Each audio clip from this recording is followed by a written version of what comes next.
Hey guys, welcome back. This is Sanjeev Pandey और आप देख रहे हो एड्यूहैप।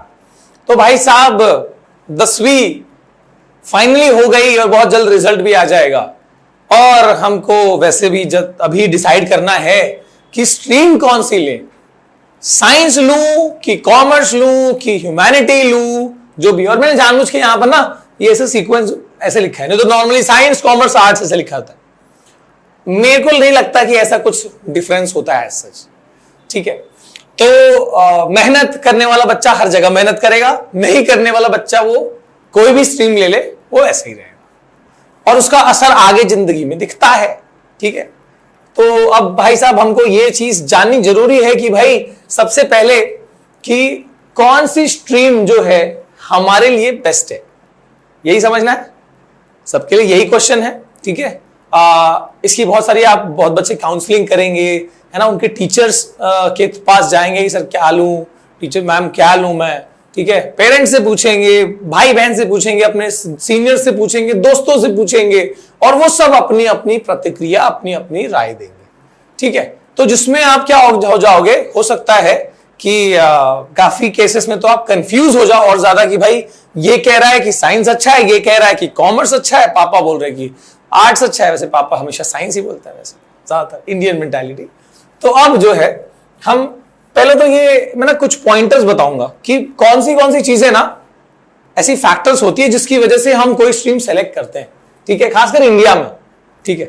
तो आ जाओ यहां पर हम वो बेस समझ लें, then it will be easy for deciding, है ना। तो उसके हिसाब से तुम थोड़ा बैठ के अपना अकेले मन से बैठ के और ब्रेनस्टॉर्मिंग करके आप डिसाइड कर पाओगे एटलीस्ट भाई कौन से फैक्टर्स होता है जिसके बेसिस पे आप जो है स्ट्रीम सेलेक्ट करते हो, ठीक है।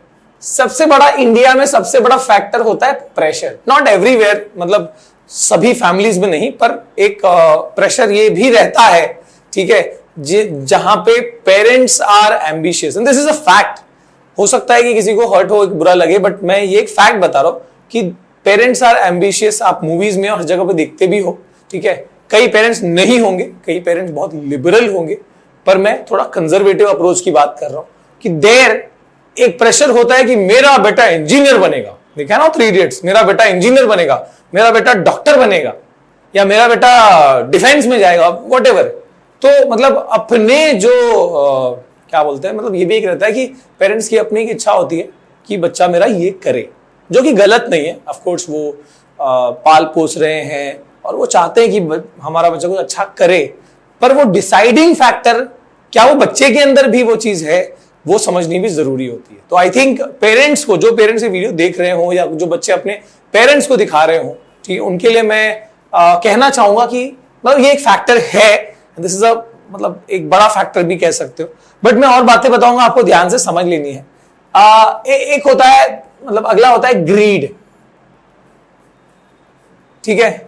अब ग्रीड क्या होता है कि यार वो जो बंदा है ना, वो YouTube करके वो तो काफी पैसे कमा ले रहा है, या वो जो बंदा है वो तो पायलट बना हुआ है और भाई साहब पैसे छाप रहा है ना, या वो गवर्नमेंट ऑफिसर बन गया या इस पर्टिकुलर डिपार्टमेंट में है और उसको बहुत पैसे मिल रहे हैं।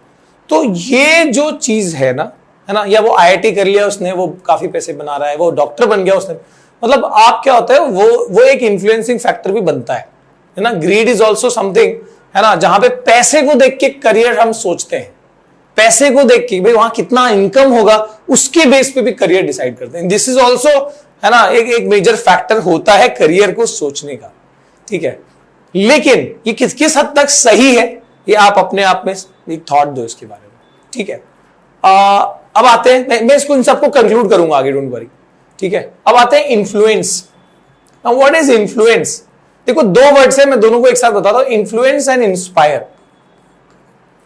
इन्फ्लुएंस मतलब यही कि भाई मेरे जो भैया है ना वो ये कर रहे हैं और मैं भी ये करना चाहता हूं, हमने सोच लिया था 7 डेट से, हम डिसाइड कर लिया था, वो एक इन्फ्लुएंस है, ठीक है। या फिर अगेन मतलब हमारे टीचर ने हमको कुछ बताया है और उस चीज को वो हमारे दिमाग में रह गया, वो एक इन्फ्लुएंस है, ठीक है।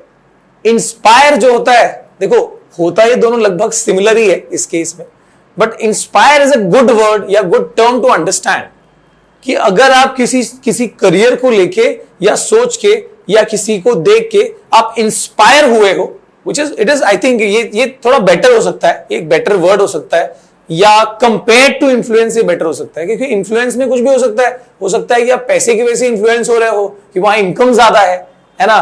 पर इंस्पायर वाले में क्या होता है कि वो काम के प्रति जो है ना आपका लगन होता है, जहां पर आप सोच रहे होते कि भाई मुझे एयरफोर्स में जाना है, क्योंकि मैंने समझा है उस चीज को बहुत क्लोजली, मैंने इसको स्टडी किया है कि इंडियन एयरफोर्स में जाने में है ना, वहां पर काम करने में मेरे लिए प्राइड की बात होगी। ठीक है, तो ये इंस्पायर हो सकता है। ठीक है, या फिर आप ऐसे कोई भी चीज के, जरूरी नहीं कि सिर्फ डिफेंस के लिए, हो सकता है कि आपको टीचिंग इंस्पायर होके, आप किससे इंस्पायर होके आप टीचिंग में जा रहे हो, है ना, अपनी चॉइस से कोई चीज कर रहे हो, वो एक होता है। अब आते थोड़ा सा और क्लोज आते हैं, एक होता है स्कोप। और ना सबसे ज्यादा जो मतलब मैं बोलूंगा जहां पर हम फंसते हैं, वो इन दो चीजों के बीच में कंफ्यूज होके फंसते। ठीक है, स्कोप क्या होता है कि आज की मार्केट में ऐसे होता है कि आज के टाइम पे यार, ये कोरोना के बाद तो ये साबित हो गया कि डॉक्टर्स की डिमांड बहुत ज्यादा होगी, मेडिकल लाइन की डिमांड ज्यादा होगी, तो मैं इसी लाइन में जाऊंगा। ठीक है, या ये लग रहा है कि यार आज आगे का जमाना टेक्नोलॉजी वाला होगा, तो मैं टेक लाइन में जाता हूं, मैं डेवलपर बन जाता हूं। ठीक है, मैं आईआईटी करता हूं, वहां पे मैं बहुत अच्छा सॉफ्टवेयर डेवलपिंग सीखूंगा, वो कर लेता हूं।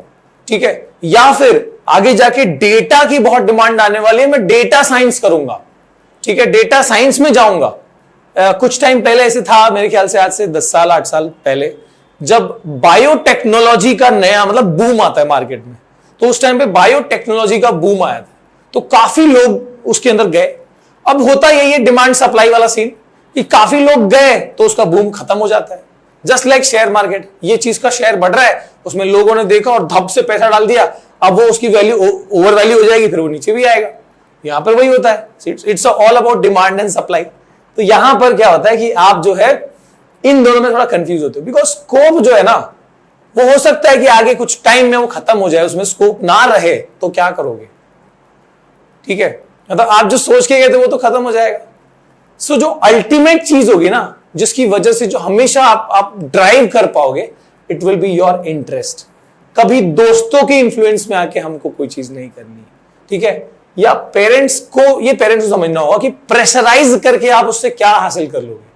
बच्चे का इंटरेस्ट अगर वहां नहीं है तो वैसे भी नहीं कर पाएगा।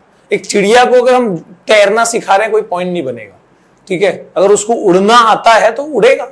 हर बच्चे की अपनी पहचान होती है, अपना एक है ना, अपना एक यूनिकनेस होता है, अपनी क्रिएटिविटी होती है, वो वही उसी जोन में ज्यादा अच्छा कर सकता है। ऐसा कोई जरूरी नहीं है कि डॉक्टर ही ज्यादा पैसे कमा लेगा या इंजीनियर ही ज्यादा अच्छा प्राइम काम करता है। ठीक है, ह्यूमैनिटी को लोग समझते हैं इंडिया में भाई कुछ नहीं है, वहां से काफी बड़े बड़े अफसर्स निकलते हैं, है ना। कॉमर्स से बहुत सारी अच्छी डोमेन्स खुलती हैं, बहुत सारे अच्छे चार्टर्ड अकाउंटेंट्स बनते हैं। मेरे एक फ्रेंड है जो अपने आप में मतलब वो अपने आप में एक इंस्टीट्यूट है, he is a chartered accountant. तो मतलब बेसिकली ये चीज समझनी जरूरी है कि भाई आपका इंटरेस्ट क्या है, क्योंकि सारी चीजें बदल सकती हैं, लेकिन आप जो अपने सोच से अब तक आप जैसे हो उस बेसिस पे अगर आपने डिसाइड कर लिया कि हाँ भाई मुझे कॉमर्स लेना है, हाँ भाई मुझे ह्यूमैनिटी लेनी है, या हाँ भाई मुझे साइंस लेना है, क्योंकि मैंने अपने आप को समझा है कि मैं किस चीज में बेटर कर पाता हूं और मैं क्या करना चाहता हूं, ये भी इंपॉर्टेंट होता है। हो सकता है कि आपके उतने नंबर ना आए हो, लेकिन आप साइंस करना चाहते हो, then you can do it. हो सकता है कि आपका 90 प्लस आया हो, फिर भी आपकी चॉइस आर्ट्स है, ह्यूमैनिटी है, आपको करनी चाहिए। ये तो एक सिंपल ट्रेंड है कि भाई 90 प्लस मिला ना तो साइंस लेगा, 80 प्लस ही आया, 75 प्लस मिला कॉमर्स लेगा, उससे नीचे मिला तेरे को तो आर्ट्स लेना है। तो ये कभी नंबर से ये चीज डिसाइड नहीं होनी चाहिए, it should be all your interest, क्योंकि इंटरेस्ट होगा ना नंबर बदल जाएंगे। और सबसे बड़ी चीज जो होगी ना, पूरे जीवन उसको उस चीज को लेके चलना है ना, तो आपको वो सुकून पूरी लाइफ होनी चाहिए। ठीक है, और तो इसके लिए सबसे बड़ा फैक्टर जो आपको स्ट्रीम सिलेक्शन के टाइम पे देखना है वो यही देखना है कि what is your core interest, है ना, किस चीज में आपको क्या करने में मजा आती है, उसी चीज को करियर बना लो। कभी जीवन में ऐसा फील नहीं होगा कि भाई गलत कर लिया, या कोई गिल्ट नहीं रहेगा। ये सबसे जरूरी चीज है। जब हम अपने डेथ बेड पे होंगे ना, कभी रियलाइज नहीं करेंगे शायद मुझे ये करना चाहिए था, ये नहीं करना है। आज से ही वो बोल्ड डिसीजन ले लो। हाँ थोड़ी सी मुश्किल होगी, थोड़ा सा हमको पेरेंट्स को मनाना पड़ेगा, जो भी चीजें होंगी, but you will never regret और लाइफ में अच्छा और बेहतरीन कर पाओगे। ठीक है, और जब आप बहुत बेहतर जो अपनी प्यारी चीज कर रहे होते ना, डू व्हाट यू लव, और उसके बाद फिर वो आ जाता है कि लव व्हाट यू डू। ठीक है, एक बार चॉइस बना ली तो आपको उसमें प्यार करना है, उस चीज में घुसना है, और जब आप एकदम पूरे मन से लग जाते हो ना, तो पैसा क्या चीज है, सब कुछ आएगा, नेम फेम से लेके सारी कुछ आ जाएगी चीज। इसी के साथ आज के समाचार को समाप्त करता हूं। आई होप कि ये वीडियो आपके लिए इन्फ्लुएंस नहीं, ठीक है, आपको आपका इंटरेस्ट जानने में हेल्प करेगा। ठीक है, और इसके बाद भी आपको जरूरी होगा कि आप अकेले बैठिए, अपने आप को पहले पहचानिए, अपने आप को ढूंढिए। ठीक है, थोड़ा समय लगेगा, जरूरी नहीं कि 15 मिनट में हो जाएगा, हो सकता है कि 2 4 10 दिन 15 दिन लग जाए, but come to a point कि हाँ भाई मुझे ये करना है। हो सके तो अपने सीनियर्स से बात करो, हो सके तो अपने पेरेंट्स से बैठ के डिस्कस करो। ठीक है, उनको अपनी इंटरेस्ट पॉइंट्स बताओ and come to a point जहां पर आप डिसाइड कर पाओ। इसी के साथ आज के समाचार समाप्त करते हैं। सी यू। और कोई भी और चीज आपको लगती है कि जो मुझसे शेयर करनी चाहिए, जो मुझे बतानी चाहिए, तो आप कमेंट करके बताओ, उस पर भी डिस्कस करेंगे। All the best guys, parents से बात करनी है। Bye bye.